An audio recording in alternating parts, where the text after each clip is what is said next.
Ho, ho, ho! Welcome to the 31st Adoption and Fostering Podcast. Hello, Scott. Hello, Father Christmas. You seem to have replaced my friend Owl today. Yes, he's been a very naughty boy. Yes, I had heard. I had Yes. heard. There'll be no Reports have been visits. flying in. Yes.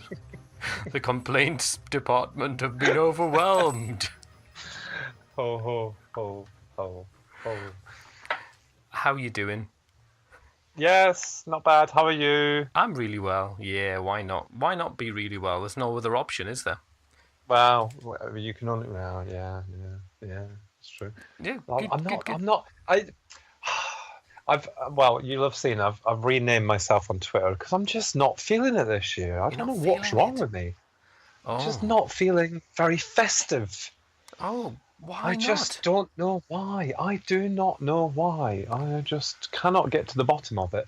Oh dear. So, oh dear. Yeah. Maybe a pint of eggnog would help. Well, as you've mentioned it, Chin Chin. Ching Chin, I'm on the Diet Pepsi. I'm on the full fat prosecco. Full fat Prosecco. Wow, you're in for a Full long fat haul. prosecco. Right, we've got a busy podcast. We're speaking to We the do. illustrious ladyship indoors. She you shall be doffed to when seen.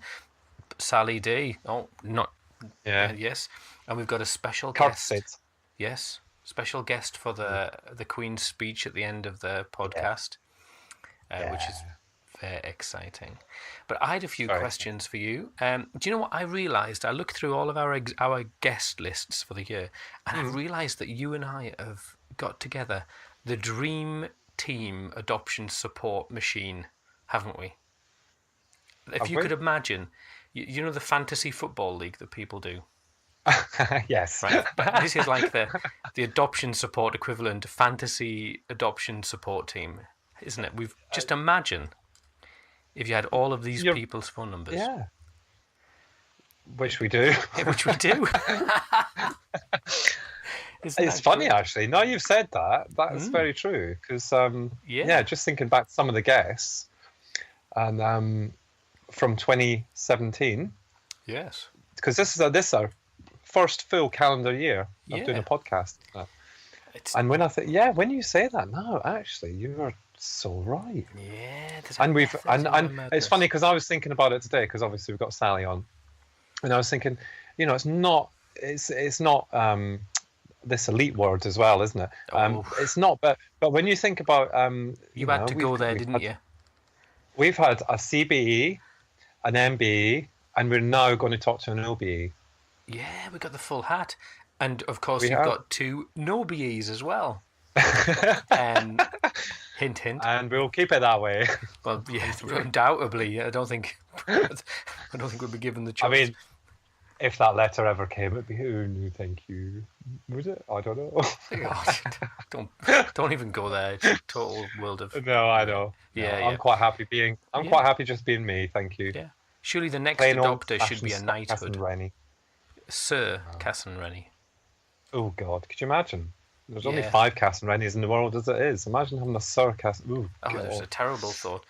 Anyway, that's so. I think it's been a fantastic year, and I think that we should be really pleased with what we've done, and I'm really, really happy. And to be honest with you, I'm surprised we haven't been taken off the air before now because we've both managed to keep our jobs. And I was thinking, in light of political things, I was thinking, what would we have to do to lose our jobs? What would we have to do before you would lose your and my regulator would be informed? I'm trying to think. Can we not tempt fate on that one, please? Is that all right? Because I actually quite enjoy my job. Do you? I've got no sense of adventure. And I would like to keep it. Yeah. I'd like to keep it if that's all right, because it actually pays my mortgage. Does it? Oh yeah, I suppose mine does as well. Yeah. But I thought, I think the trouble with social workers, and this, I've opened a door, haven't I? The trouble with social workers is that we're so incredibly bland, aren't we? That's our problem. I don't know. Well, we're kind of trained to not give any certainty about anything. So, I have quite passionate views, and we have, often we have a very full and frank exchange of views privately, and then on the podcast I'm kind of like, yes, but there's two sides to every of them. I have no crystal ball, and I couldn't tell the future, and I couldn't possibly comment, and and all of that kind of stuff. But actually, when we have a full and frank exchange, we have quite a full and frank exchange. It does get quite colourful as well, doesn't it? We have been known to be colourful. Anyway, I think should we maybe get on and speak to Sally D? I think we need to, because we're gonna. It's going to be very difficult not to ask her every question under the sun. So I've got some really interesting questions. I've got some really. She said be kind to her, but I have a feeling that I might get. We'll always be kind to her. Oh, she's my sis. She was my work sis. Oh, of course. And now she's left. Oh, we should ask her about that. Why did she leave you? Was it something you did? Was it some workplace controversy? She might be honest. She might tell the whole wicked truth. It was Scott's fault. Scott's fault. Hey, shall I ring her live on air and see what happens? Go on then. Let's go and see if we can find Sally Donovan. All right. See if you can find her on the web. Yeah. Right. Well, there's something happening. It's very exciting. This is like... Listen to a podcast of two men trying to do something on the internet. No, that's definitely not happened. I'm sitting here talking. I'm not doing anything apart from listening to you waffle on.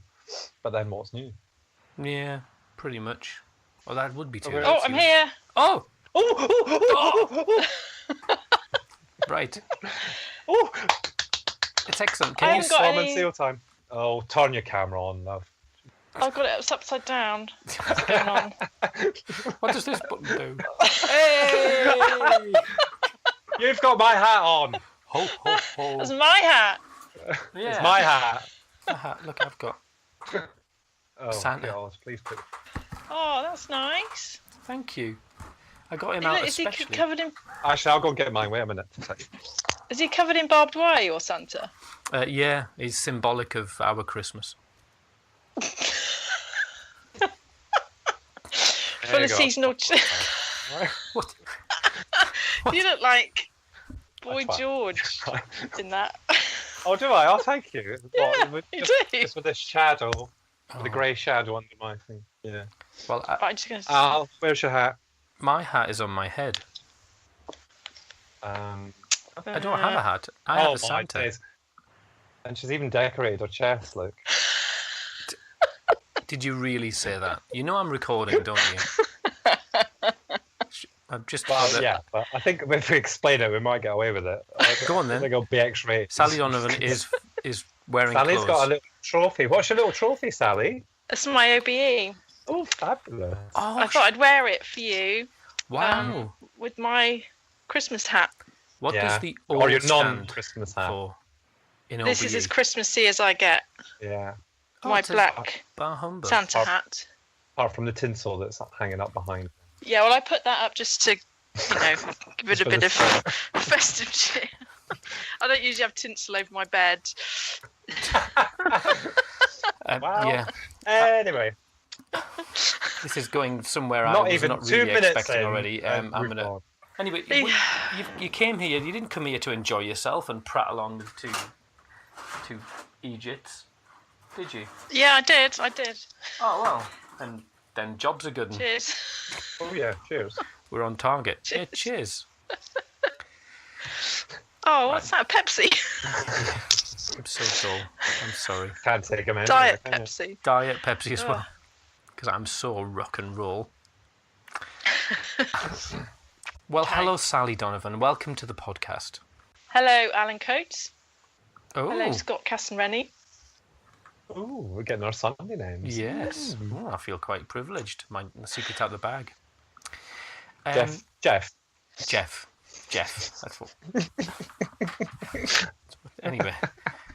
Right, let's stay on focus because this could go really badly wrong, and I've got lots of questions. So, Sally, how are you? How am I? I'm a bit tired, to be honest. I know that's a bit of a downer for your podcast, but let me put some magic Christmas dust on that then. Okay. There you are. Oh, that's a lot better. Yeah, excellent. That's a lot better. Let me drink some magic Christmas drink as well. The blood of a reindeer. Yeah, that's better as well. Excellent. Now, we've got loads of questions. Scott, have you got loads of questions? Yeah, but they're not very exciting ones. Have we started already? Yes, we have started. Okay. We've been on from the beginning, so... I'll tell you what. Do you know what? If we make this as horrible as possible, then he will have such a hard job to edit it, and I feel like he needs some work to do before Christmas. So say what you like, Sally. Say what you like. It's all going in because I'm not going to edit any of it. Anything you say, I'm keeping. Either it'll go into a Swiss vault.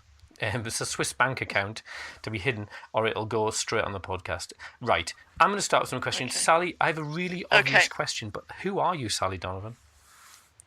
Is that too existential? What? Who are you? What kind of question's that? Well, who are you? Who am I? Yeah. Where do you want me to? I've written a whole bloody book to describe who I am. Oh, don't. Where do you want me to start with that? Right. You are well known, but who are you? What constitutes Sally Donovan? Who is Sally Donovan? What do you do? Why do you do what? Yeah, I guess the question is, why do you do what you do? How did you turn from Sally Donovan mum, or whatever you were, to Sally Donovan, whatever you are now? What are you now? How would you describe yourself? Well, I'm obviously a mum, aren't I? First and foremost, I guess I'm a writer. Really, that's what I do. That's what I'm best at. Were you a writer before you started? Were you a writer before adoption, during adoption, after adoption? That's a rubbish question. Not in any formal sense, no. Although I always have written. I've got an English degree, so I guess I've always lent that way. And I always thought I would have a book in me, but I didn't think I had anything interesting to write about. So I never particularly put anything interesting together. And then we adopted 2 children, and I guess... Sorry, I'm not being very lucid, am I? I can... It's that hat. Sorry. It's draining your thoughts. You're wearing a hat that says bar humbug. I mean, it's something that's said to me all the time, oh, you should write a book.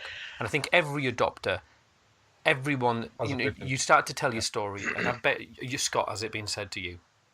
You should write a book. Yeah. Yeah. So it's really common. The minute you start to talk to people, you say, oh, this is my adoption story. They go, oh, you should write a book. But none of us do, apart from you. So what made you that leap from actually being told that to doing that?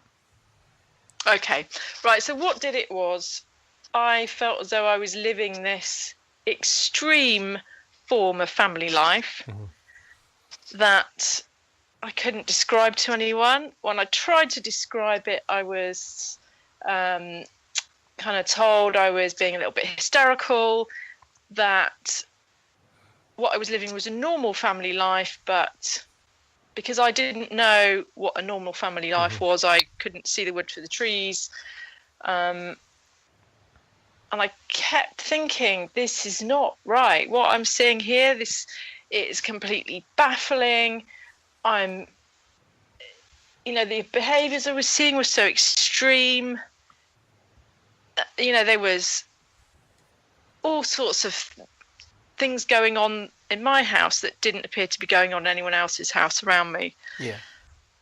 And it got to such a point where I just had to process it somehow. So I kept a diary all the way through. So was it almost a therapeutic response in that just getting it out of you onto paper was in of itself an aim, not necessarily published? Or was the aspiration this needs to be published? That was therapy. Right. Because everything into my diary, and it's really badly written, and it's scrawled, and it's hurried, and it's pain and all sorts of really unreconstructed feelings. So that is therapeutic, and I recommend it to anyone who fancies trying to get to grips with things that way. It's also very therapeutic looking back on what you've written over years, because you can see much more clearly where you've come from.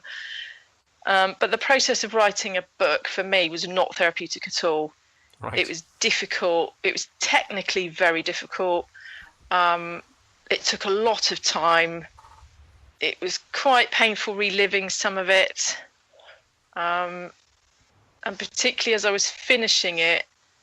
So I finished it kind of as we were ending junior school, going into secondary. Our lives started unraveling. Yeah. So our lives started unraveling at that point. Yeah.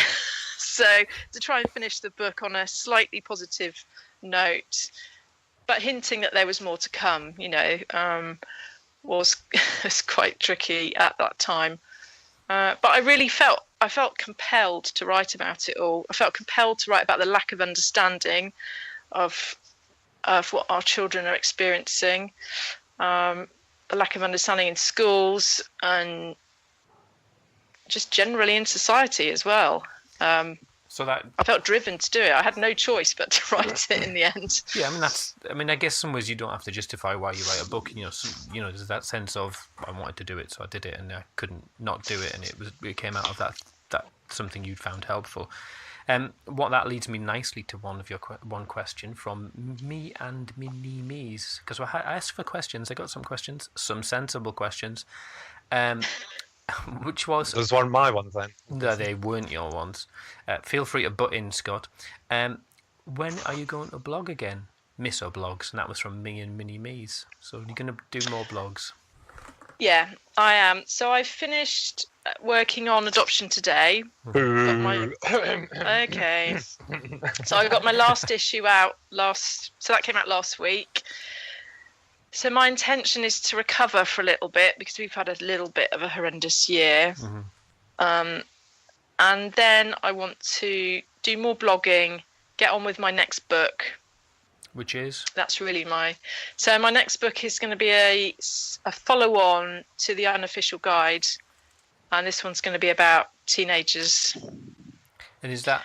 I'm impressed you're going to throw yourself back into that world, because it kind of means that your world is totally immersed, doesn't it? There's no part of your life that isn't adoption. Well, it would be if I weren't writing a novel at the same time. So I'm writing a novel about stand-up comedy, and I have it planned. I've started it. I've met Scott. I understand everything. Excuse me, I've advised on a certain element of this thing. He has, actually. He has. So very, very useful. Yeah, and I've used his advice in the novel as well. So, so that's your release. Yeah, that's your escape. Yeah, and that's really what I want. I don't intend to spend the rest of my life writing and speaking about adoption. And if I do, please just have a word with me. Take you out and show you some hobbies and broaden your interests. Yeah, because I can't. Because I don't know if I can take much more. You do need to balance. I think all of us need balance, don't we? In our lives, we need to balance adoption with other things, because it is, it can be a difficult and sometimes bleak place to be. Yeah. And it's too much to be immersed in it. I don't know how people do it and work in it and, read things in their spare time about it. I find I need to read other things. I watch and listen to a lot of comedy. I go watch films. I go walking, just to kind of try and clear my head from it all. Something deeply contrasting to your everyday, and I guess your work as well. Yeah, but it's interesting, isn't it? It's the sort of it does keep pulling you back, though. I don't know if you find this. Yeah, I've tried before just to let it go, leave it behind, and do something else, but it just keeps swallowing me up. I mean, is that social media as well? Because I look at people on Twitter and I see that sometimes you're there and sometimes you're not, and that's fine. I see that there's an ebb and flow to your involvement, whereas other people, like I guess I see an ebb and flow to lots of people, but I do see some people who are just totally on it 100% all the time. And is that part of that kind of that dynamic that you described of you just drawing into another place and coming on? Yeah, I think it is an incredibly supportive place to be. Mm-hmm. And I wouldn't give it up for a moment. However, I think when times are difficult, as they have been for us recently, it can all get too much. So that in your spare time, you're logging onto Twitter. Yeah. Our community, broadly speaking, is very supportive, and I like the humour in it. I find it, it's darkly amusing quite often. I like that. But the rest of the stuff that comes up on my feed, I looked on there this afternoon, and oh God, there was someone moaning because there was some adverts in the middle of a TV program. There was, oh God, there's so much Scott, conflict on there. No, it wasn't. It wasn't anyone that we know. But facetious. It's it can be quite. It can be very. Yeah, and it seems to drive people to opposite ends of any argument. Yeah. And sets people against each other, and I can't bear that. Mm. I find it very mentally challenging. It's very binary, isn't it? There's very little room for nuance, and even though they've increased the characters, it feels like still there's so much scope for misunderstanding. Worse than I think it's even worse now. They've increased the characters. Yeah, it is. I agree. Because I'm with you on that. I think that sometimes you need to take a step back, especially when it's 24/7, because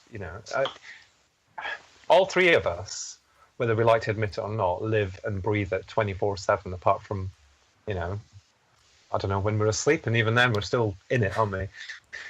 And I think that the social media aspect is voluntary, but I think that there's certain things now that I will not get involved in, because it just, I don't want it to sound wrong, but it kind of sucks what's left of my positivity away sometimes. And the last couple of months, I have really, I've been quite conscious of that, especially on Twitter, and Facebook as well, actually, and kind of taking a step back from all the kind of Facebook groups I used to be involved in, and that sort of stuff. Sometimes you just need to take that break for yourself, otherwise it just becomes everything, absolutely everything, and I think you're right to do that. I think that any normal person should do that, actually, from time to time.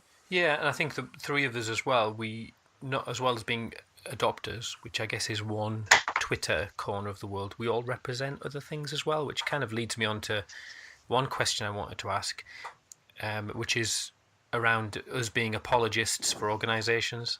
And I guess, you, Sally, you blazed a trail for a lot of adopters in going into the DFE and working in that kind of environment. You were there before me, and but you find yourself in this peculiar position of you stood between two positions, trying to help each position find the other's perspective. And how's that been for you? Because you were the first person to do that, or the first adopter, not the first person ever, first adopter. I think at the very beginning, it was enormously nerve-wracking. Going to DFE, which is at Westminster, sitting in a large conference room with all sorts of notables, academics, civil servants involved in adoption. And I was very aware that I was my only credentials were being a parent, was having experience. But what I've learned is to have confidence in that. And I've learned to see the value in that. Not that I've just gone with my own experience. I've tried really hard to engage with as many people as I can and take, the experience of others in with me. I haven't felt conflicted about it at all. I think I take quite a, I guess, pragmatic approach that government, in terms of government, particularly at the moment with Brexit, taking up so much parliamentary time, something like adoption is a pinprick in terms of the national interest, in terms of what politicians are thinking about, what they're prepared to fund. And we've had a tiny window of opportunity to get in and do the most that we can within that tiny space. And I think what I've tried to do is go in there and engage with people to understand their positions, to understand the forces playing out within the civil service and within Department for Education and politically, and to try and work with that just to get as much as we can out of it, because I think that window is going to close very soon again. Is that your perception that we've had our moment in the sun for now? I think there's a little bit left, but I think the agendas will move on. It always does. I think that's the way politics it's the ebb works. And flow, isn't it? Yeah, and what we have to do is try and achieve something that can't just melt away in the next parliament. Mm-hmm. That's difficult to do, particularly with no parliamentary time available. I mean, zero. There's zero time available for issues like this now. And as you say, we look in terms of the millions that's been spent through the Adoption Support Fund, and to us in our lives, that's a incomprehensibly big amount of money, isn't it? But actually, in government terms, it's not that. It is a lot of money, it's a few, but it's not. No, it's a few pence, really, in terms of budgets. And of course it is. There's schools and defence and the NHS and policing and all those massive things to fund. So I suppose the benefit is we can secure what is a small amount of money that's perhaps relatively easy for budgets to find, and we can do quite a lot with it. We can do potentially creative things with it. What we have managed to do, I think, is to get our children's needs recognised. Mm-hmm. So the word trauma, when I started off as an adopter, so probably 10 years ago, you never heard that word. You certainly never heard it in the context of policy making. You never heard it in the context of education, mental health. You never heard it from a social worker, in my experience anyway. Not particularly, no, I'm the same. And I think sometimes it's easy to get very downhearted about what we want to get done still, and how slow everything is. But we do have to remember that 10 years ago, none of this stuff was even on the agenda. And if 10 years ago someone had said to me, there will be a fund that you can apply to get therapeutic support for your kids, would you take it? I would have taken that in a moment. Heartbeat. Mm. But do you think as well that we suffer on social media because we hear a lot of negative stories, but proportionately, I'm not sure it is that many negative stories, but they, understandably and rightly so, are shouting yes but, yes but, yes but. And when you look at the numbers of people who've been helped, where does that sit? And I don't really want to drag you on the fun because we're supposed to be a light-hearted Christmas. Scott, what have you done this for? Yeah. If you notice, I'm keeping very quiet. Yes. Wow, very quiet for a good reason. With his Boy George hat on. Yeah.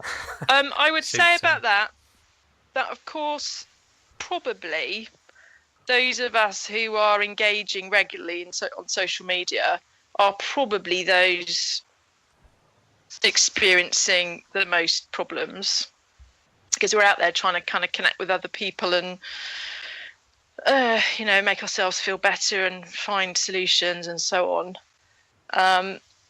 Because I quite often come across people just through my normal life that have adopted, and they are fine and they don't have any problems. Quite a lot of people don't even know about the Adoption Support Fund.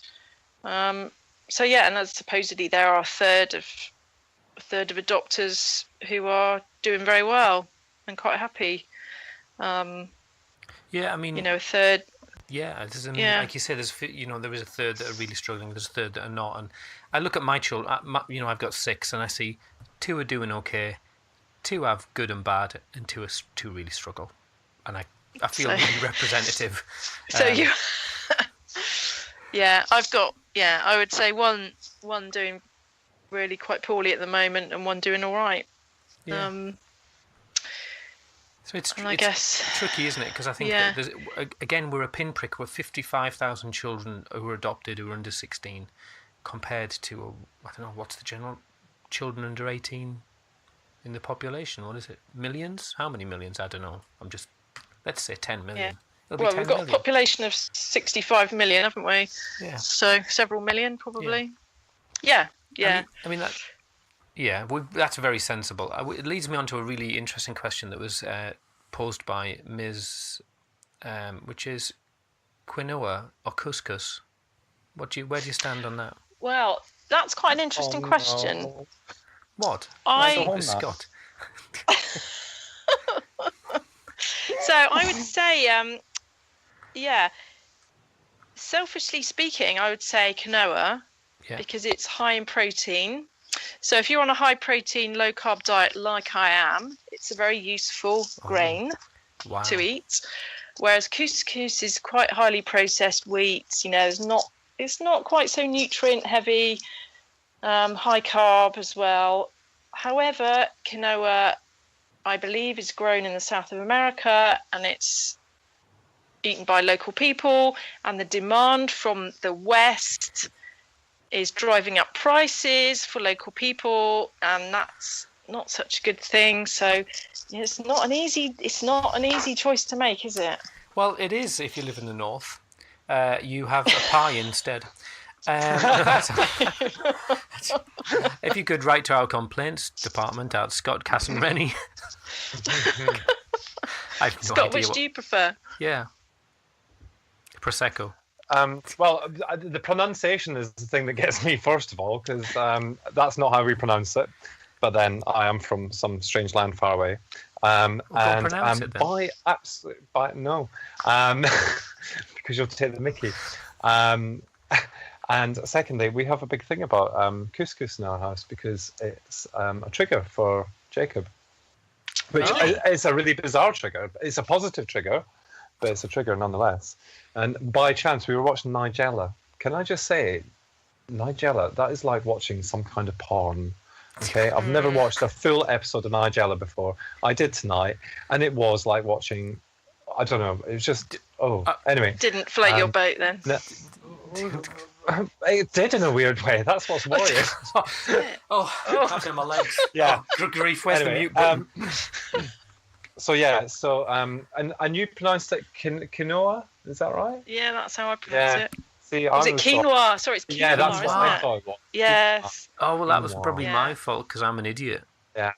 And now we've just spent 5 minutes discussing the pros and cons of quinoa. Yeah. That leads me on to my next question, which is from a guy called Stephen Coles. And he said, my wife and I go to panel tomorrow. Any tips, advice for the matching process? By the time this is issued, it'll either be done or dusted, so it doesn't really matter. So is it it's matching panel, it says matching, yeah. No.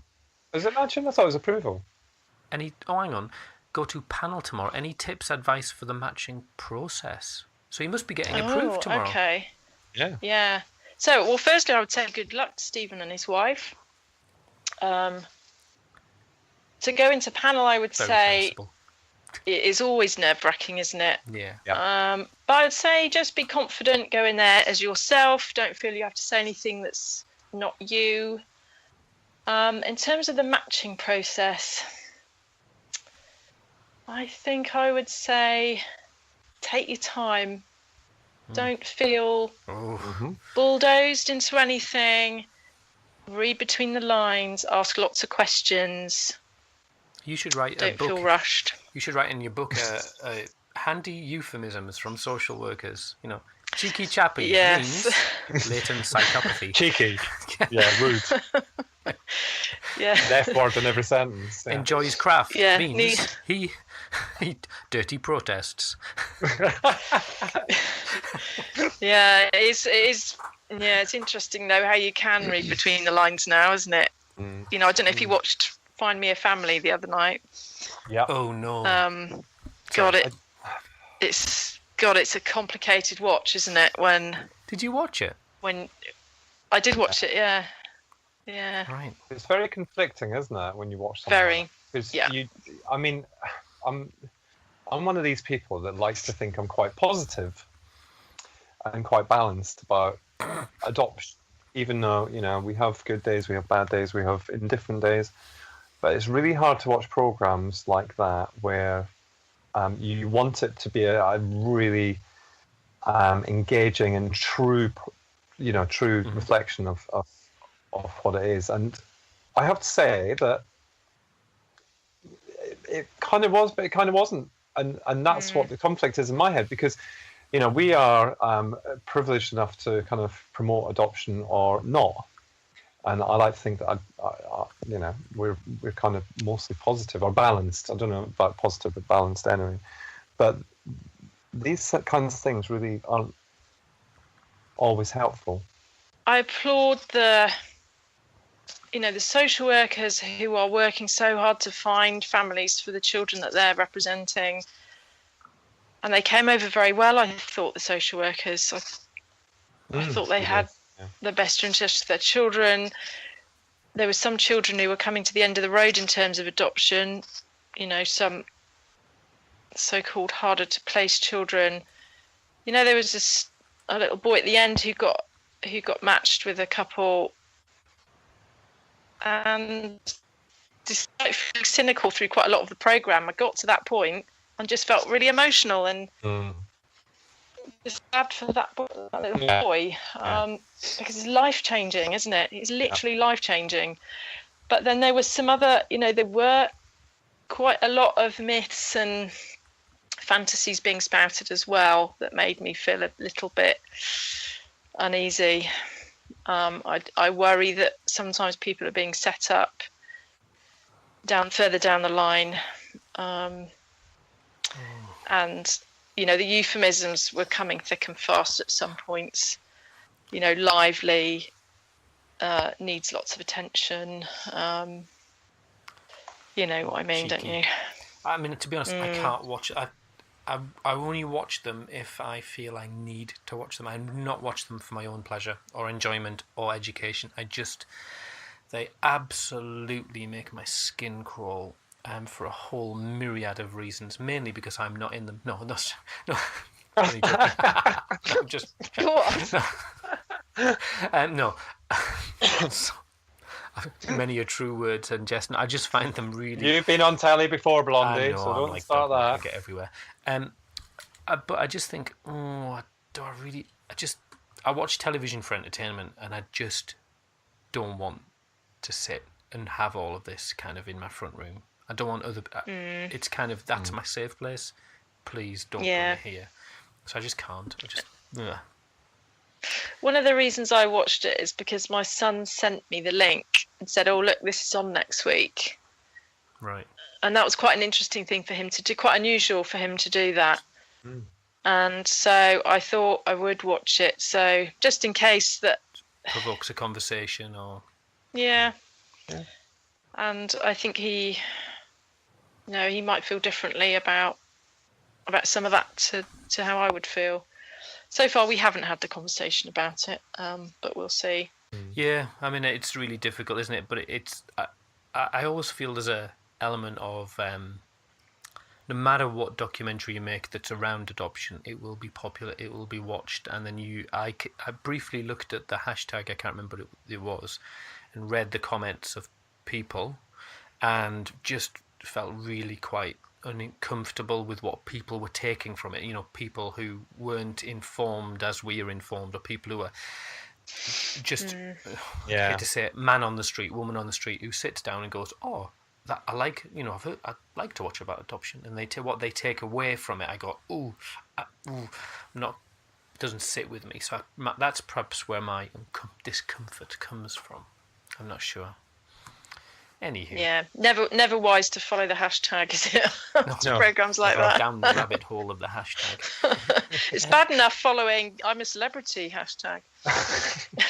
Do you watch I'm a Celebrity? Are you a fan? I haven't before really, but I did this year because my daughter wanted to watch it and I really enjoyed it. It's good, clean fun, isn't it, mostly? Yeah, I'm not that keen on the animal cruelty, truth be told, but all the bullying.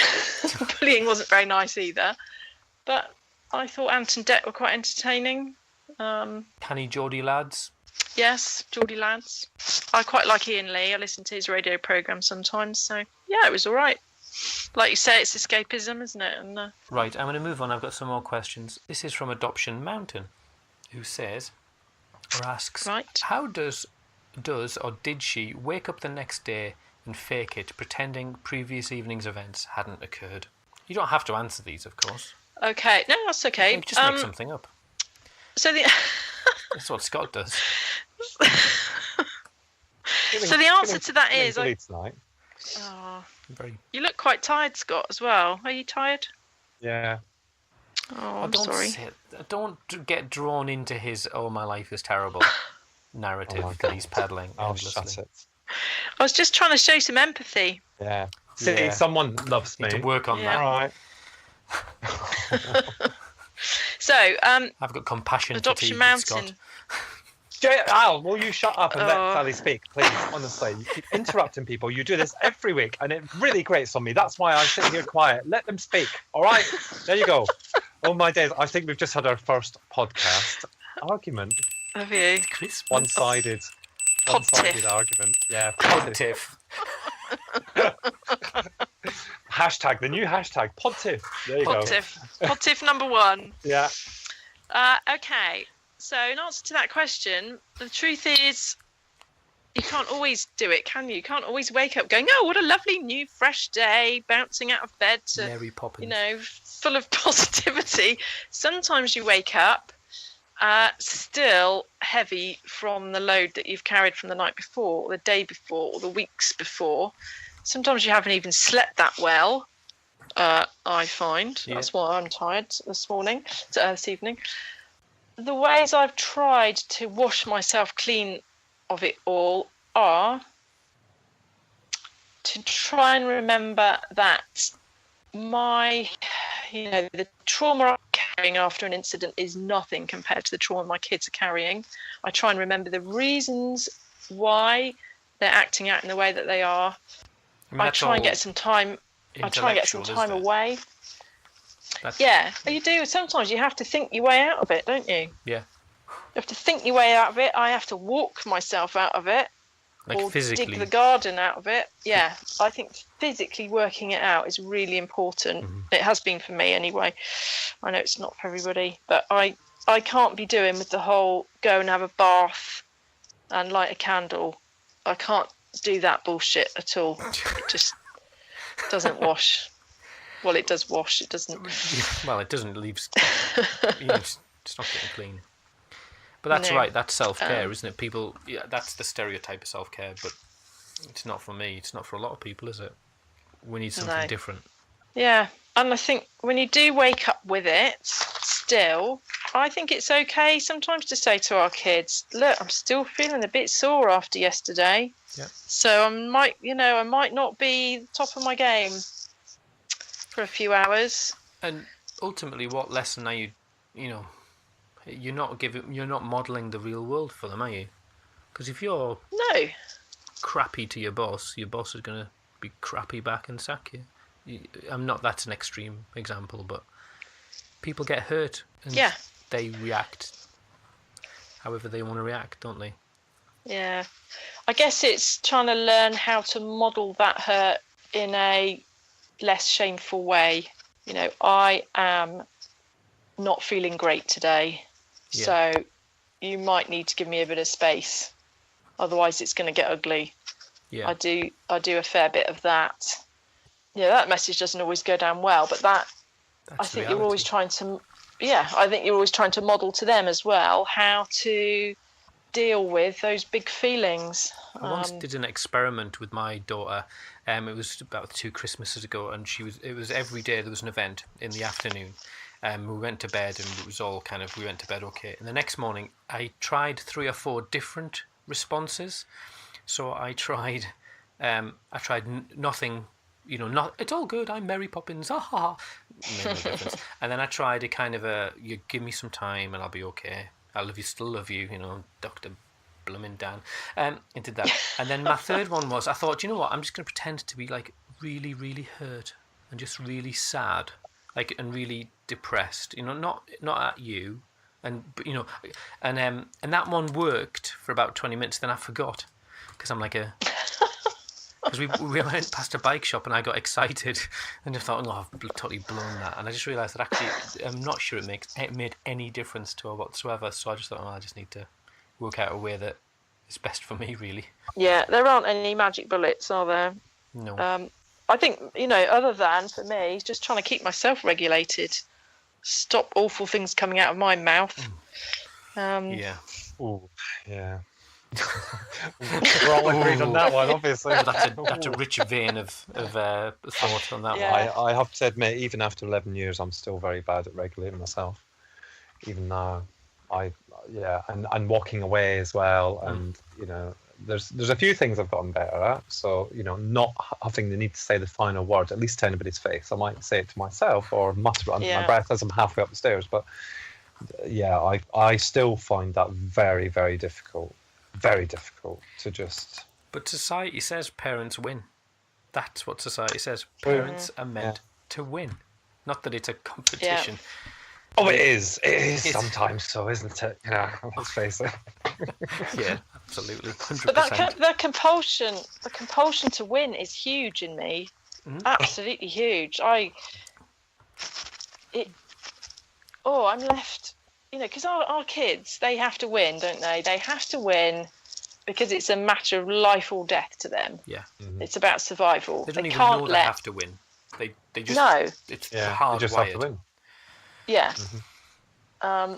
And if you're hardwired to win as well, I mean, it's just going to get really messy, isn't it? And I have had to talk myself down so many times, walk away, storm out, slam a door. I've been in situations where I've been doing the V's behind people's backs. Oh, absolutely. I've been stood out in the garden swearing my head off, just so I don't completely. I'm laughing because I do that. I literally go like that to everybody. I never swore until I never used to swear. Honestly, I would make a pirate blush. No, you're like a sailor. Yeah. Oh, honestly. Mother Christian melon farming son of a dogs. And honestly, I sometimes blog about this faulty dad, and that's what I get to. Just like this pent up rage, I curl up into a fetal position. And I literally did that once, and there was no one watching, so it wasn't even for effect. I curled up in a ball in my kitchen, and I made this primal scream, and I can't even remember what it was over. I just went. And the kids rushed back in and go, "What's wrong?" And I was going, "It's okay, I feel so much better now." But it's a slippery slope. That's the end of my HCPC registration. Never mind. Again. How did we get in that? That was Adoption Mountain. That was a good question, wasn't it? Yeah, I have to say, I think Adoption Mountain is a single adopter, and that, of course, adds such a big layer of difficulty on the top, because I know that I can tag team with my husband when I'm really, really on my knees. Yeah. And also when we tag team each other, so if the kids have done something to really wind him up, I can say, look, Dad has absolutely had enough. So we're going to go out and leave him alone. And then when we get back, we're going to do something nice to show him that we care about him. Well, of course, if you're a single adopter, you haven't got that option, have you? You've got no mediator or advocate. You've got nothing. No. So I am aware of that extra difficulty. all kudos to those guys. You sometimes have Yeah. talked about, and it's perhaps a little controversial, professional parents. This idea of adopters who are not quite this and not quite that. Explain that idea to me, because I'm intrigued by it. Okay, so I don't obviously mean it in any paid sense of the word, obviously. Quite the opposite. Scott's looking sad now.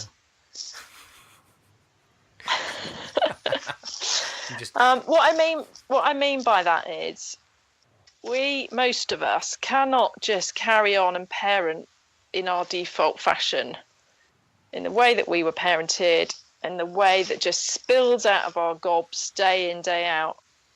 If we parent like that, then we're pretty much finished, aren't we, as a family? I was parented in a very I had a good upbringing, and I can't complain about it at all, but it was very kind of do this or else. You do this because I'm an adult and you're a child. Do what you're told. Eat everything on your plate. Be a good girl type of thing. And I can remember being hideously told off for just using the word bum once in my house. I know, shocking, eh? The school for naughty girls. Yeah, that's right. I started young. So just speaking for myself, I have had to go out and learn how to do it. I've had to learn how to parent my children, be the parent that they need me to be.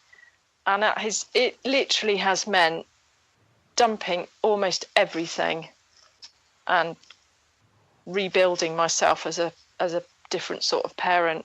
And it's been incredibly difficult. And I've made tons of mistakes, and I still do. But I need a level of consciousness and experience and knowledge that other parents just don't need. And I also think, on top of that, my experience is that I have been the front line for the mental health support of both my children. Yeah. And that is partly because of the lack of mental health services for our kids, and partly because you're just hit with so much. I could list off the kind of mental health issues that I've fronted up with my children. It's, I think it would scare most normal parents. It's a long list, isn't it? It is a really long list. And I've had to go out and learn about it and learn what the responses are. And I've had to learn really what is serious and what actually I can cope with. Mm-hmm. And I've learned that I can actually cope with quite a lot more than I thought I could do. So, a couple of weeks ago, we did a podcast about adopters. Excuse the wording on this, but adopters who become professionals. Do you think that being parents to these children, actually, you've just said you need to learn a lot to be able to do it? Do you think that contributes to the reason why there's a lot of people who are more interested in coming into the adoption sector, say, whatever that looks like? So whether it's people that become social workers or, go into teaching or, whatever else. Do you think that helps that? Or do you think that it's totally, just coincidental? No, I don't think it's coincidental at all. I think I think a lot of people come into it like I did, quite naively. And then when they realise what an enormous job it is and what you're up against in terms of society and the services that our children use, I think at that point quite a few people think, I could make quite a big difference, I think, in my own way if I went into teaching or training or if I became a social worker. And I think massive credit to anyone who does that, because slowly, through a sort of drip effect, we are all changing practice in education and in social work. I guess that's particular that's to the something I do feel quite demographic. positive about. Do you think that's the demographic of adopters, is that we're I don't want to generalise, can't generalize, but as a group of people, we're probably quite articulate, motivated, perhaps a bit more mature. We've been through a bit more of life to get to adopt. Speaking for Scott, of course, not myself. I'm outside of that one. Thanks. Yeah. But that means that then we take responsibility, and we take a grip and think, right, we're going to have to change some stuff here. We're going to have to bank some heads together, or speak to this one and get this policy changed and adjust this, and I'll become a governor, and then I'll do this and all this and this and this. Is that your experience, or is it? Yeah, it is, but I don't know whether that's because I've just come across quite a self-selecting group of people. I think actually adopters are quite a lot more varied than we're often portrayed to be. You know, the standard is we're all middle, like you say, middle class, articulate, educated, pushy, gobby, all the rest of it, sharp-elbowed, and some of us are because we've had to be. Mm-hmm. But I think there's a huge variety of people involved in it, you know, who have adopted from all different walks of life and, you know, work backgrounds and so on. Yeah, I agree. I totally agree with that, because I think actually, you know, it's quite a diverse community, isn't it, in terms of who adopts, partly because of that kind of myth about adoption. And what I mean by a myth is, you know, that when some people come into it, they're doing it to fulfill a need in themselves to be parents, and they're not necessarily middle class. I mean, I was never, I don't know about either of the three of us, but I certainly wasn't brought up as middle class, and you know, I definitely wasn't in a career that was you would put within that bracket either. So, but you know, so I'm just, there's lots of names that are coming into my head of people that I know who are adopters, and I'm thinking, are they middle class? No, they're definitely not middle class. You know, that kind of thing. It's,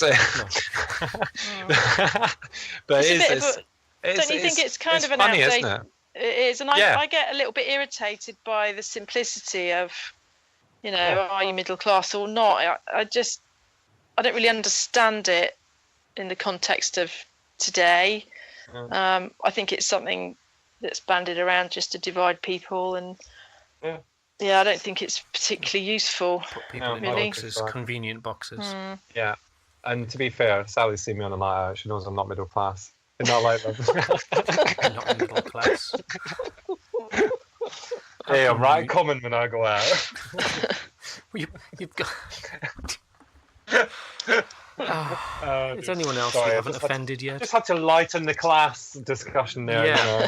I mean, I do have the end of year quiz. I mean, which is quite a long quiz this year. So, is it better than last year's? Oh, shut up! Because last year, you know, it's easy just to turn up for the podcast and talk, isn't it?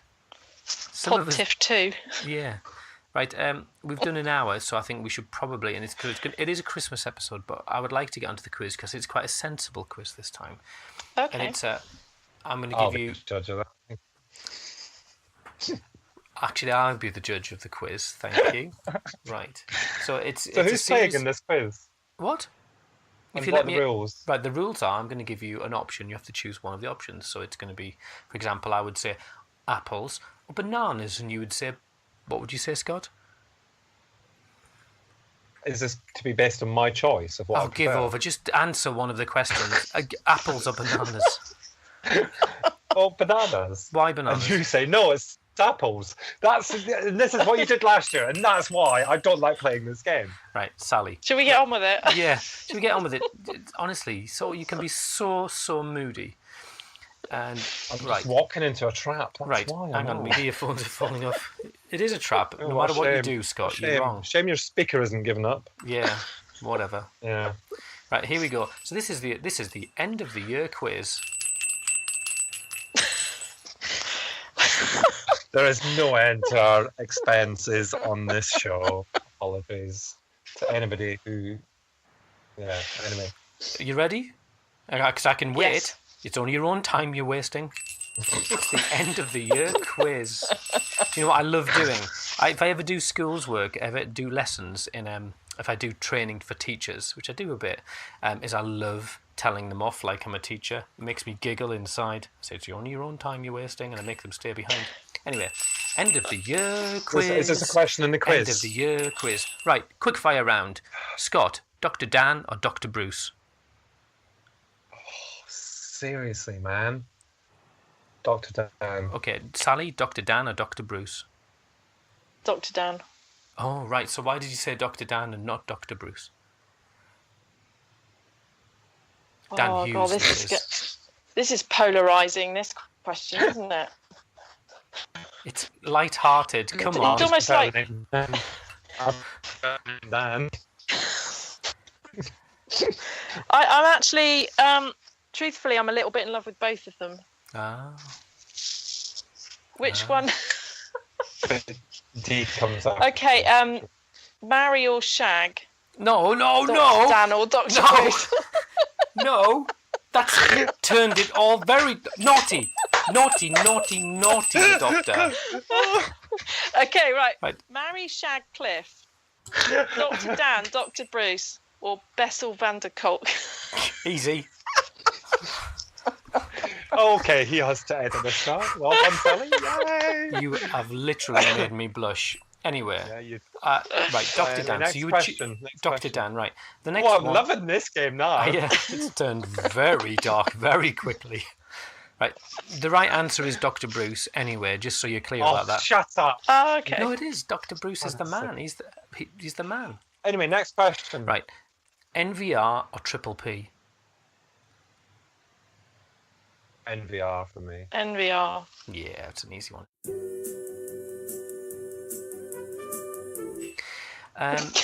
Right. What? Oh, I put my registration on the side of the desk when I started the podcast. Right, okay.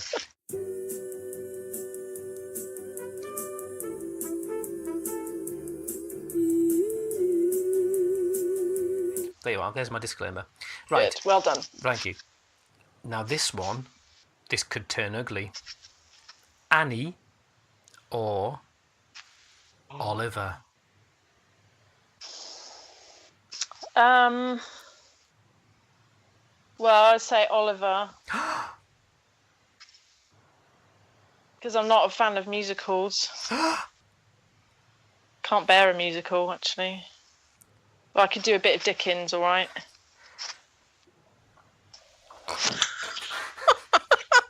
Why are you laughing at that? So was that a bit middle class for you? No. It was actually quite common, to be fair. It starts on the desk and then it ends on the end. Scott, Annie or Oliver? No, I'm very conflicted on this one. That's very evil of you because part of me wants to say Annie, but which part? The good part? The part that actually, oh God, no, I'm not even going to go down the story. But basically, with my friend Shona, that was her first ever part. She was adopted as well, and it kind of in my head, it's something over there, yeah. But I'm kind of thinking Oliver. Yeah, Oliver. Sorry, Shona, if you listen, which you won't because you've got. You're both wrong because it's far Annie. too much better to be. Right. Okay. Here's your next option: an adoption conference all weekend, all expenses paid, with Dr. Dan, Dr. Vesselbander, what's his face, and or a nice city break, all expenses paid with someone you love and no children. Which one? Oh, let me think for a moment. Scott, which one? Oh, it's a tough one. Tough. It wouldn't be the first one for me. Okay. So there you go. And Sally? Very obviously the city break, of course. City break, right, okay. But could I do it on my own? Could I do it just me without anybody being Is that acceptable? If you wanted to take your teddy bear, that would be fine. No, I wouldn't even take that. You could come with me. Well, exactly. City break with me. That'd be all right, wouldn't it? Oh, well. Yeah. Okay, we're getting there. Therapeutic chat or therapeutic wine? Wine. Wine. Right. Next one, therapeutic book or a proper book? Proper book. Who made up these questions? You can tell you're a social worker, honestly. Oh, shut up. Yeah, he's testing us, I reckon. Yeah. I'll be He's writing assessing an us. He's assessment. writing notes. Yeah. Right. Time in or time out? Is that for us or the children? Children. Yeah. Time in, Al. You know this. You know the answer. Are you just basically asking us questions that you need to know for your own parenting skills? No, I'm doing some training tomorrow, so I've got to I'm getting some answers. Right, okay. Next one. Stick a chart or trapping your finger in a car door? Trapping my finger in the car door. Yeah. Excellent. Yeah, I could. Yes, definitely trapping my finger in a car door and sticking the sticker chart somewhere where it won't ever see the light of day again. Yeah. Right. And here we go. We're getting into the very tricky ones now. Mince pie or mince pie? Oh, no. You've had a whole year to work on this, Scott.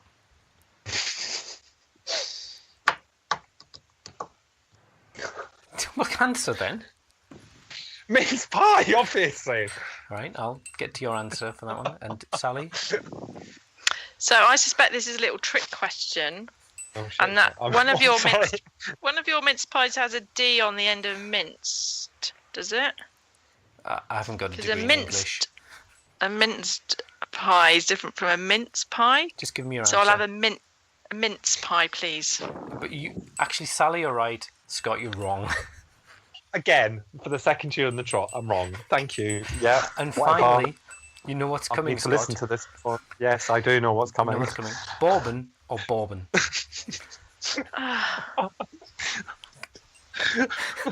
Why do I do this to myself? Come on then. Right, no, I'm gonna because Sally got to ask about the minced and the mince. So what is it? What is it? The pronunciation? Is it the spelling? You know, I don't know. Because for me, my pronunciation is bourbon. Right. So that's my answer, bourbon. And my answer is correct because to me, that's how I pronounce it. We're not going into relativism. We're not like going all wishy-washy social worker here that everyone gets a certificate. Can you stop everyone's using a winner? words You're that wrong, I don't understand? Sally. You know, you're wrong. Because of your liberal views and your wishy-washy answer. Right, Sally.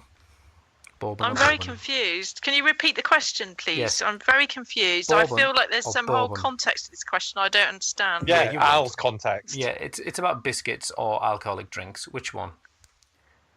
Oh, I see. Okay, in that case, I'll have a bourbon biscuit, please. That's the right answer. Oh, thank you.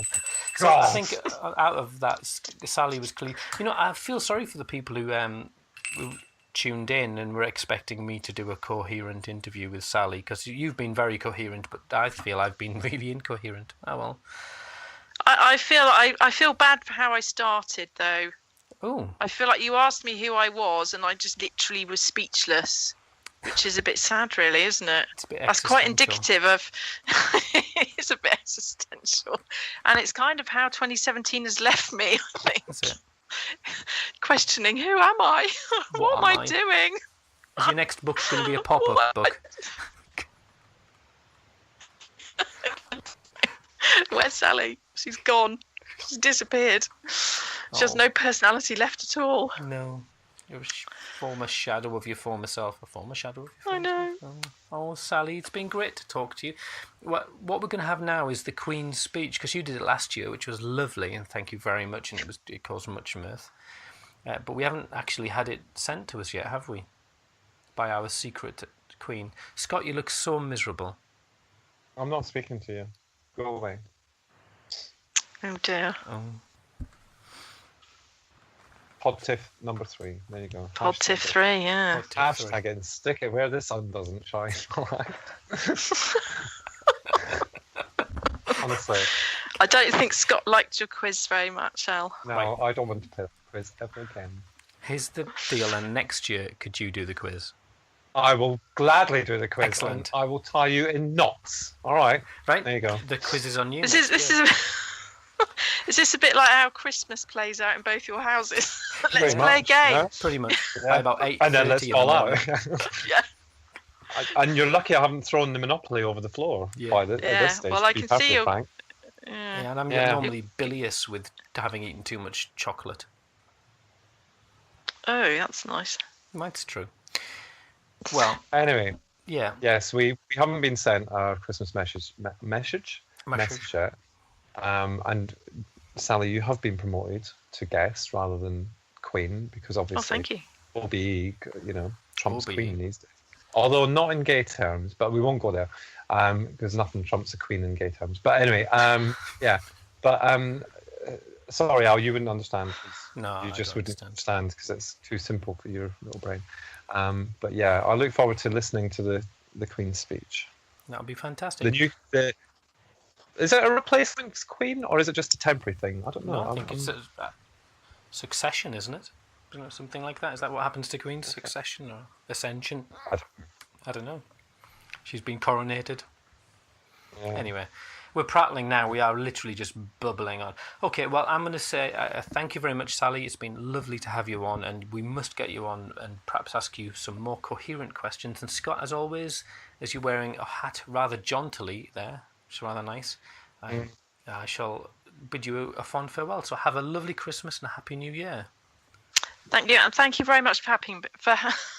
Thank you very much for having me. It's been most amusing and diverting. And happy Christmas to both of you. Andrew, and thank you to everybody who's listened to us during 2017. Well, you're very. We hope that you'll stay with us, even though tonight's been a shower of rubbish because I didn't win the quiz. But there you go. Yeah. There, and I think the best thing. Can we use that quotation for our podcast? Sally Donovan said about the adoption podcast, it was diverting. I think that's. Yeah, you can have that. Can I have that? Have that for free. And also the photograph that you sent. Me. I'm going to use that. Oh, I can put that on. I'm going to strapline. Okay. Anyway, I'm just prattling on now. Anyway, I'm going to say goodbye and have a happy ho-ho Christmas from me. And I'm going to tinkle me bells. Ho, ho, ho. Happy Christmas, you all. Bye. Bye. Bah humbug, honestly.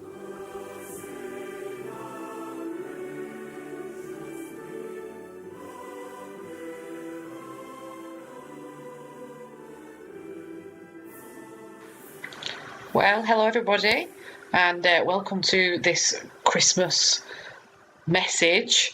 I've been instructed to use my very best Queen's voice for this recording, so this is it. And if you're thinking it sounds exactly like my normal voice, then all I can say is there must be something wrong with the device you're listening on, because I can assure you I am basically the Queen's identical voice twin. You can't tell us apart. I'd really wanted to come up with something scintillating, witty, clever, something to tug your heartstrings and amuse you and give you just the right encouraging message to get you all through the season. But in common with most of the rest of you, we're in full Christmas mode here. So to be honest, I'll consider this a success if I've managed to get any complete sentences recorded. At this moment, I'm slumped on the sofa at the end of my daughter's birthday, which was today. This follows hard on the heels of my son's birthday, which was less than 2 weeks ago. And next week, we're going to have what we call English Christmas before flying off to France. Yes, that's me flying to France on my own with 3 children to celebrate what we call French Christmas, and everybody else just calls Christmas, with my family. So this year, this time of year for us, is just basically what we call it ploughing on. We're just ploughing on with fixed grins on our faces and hoping that we survive till the end.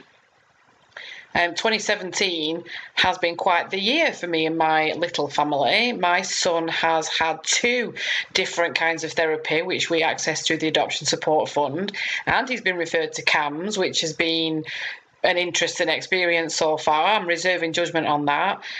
For myself, I've started a new job, which many of you will know about, and through that I've had my eyes open to some of the behind the scenes work that goes on in campaigning and influencing for change in adoption world.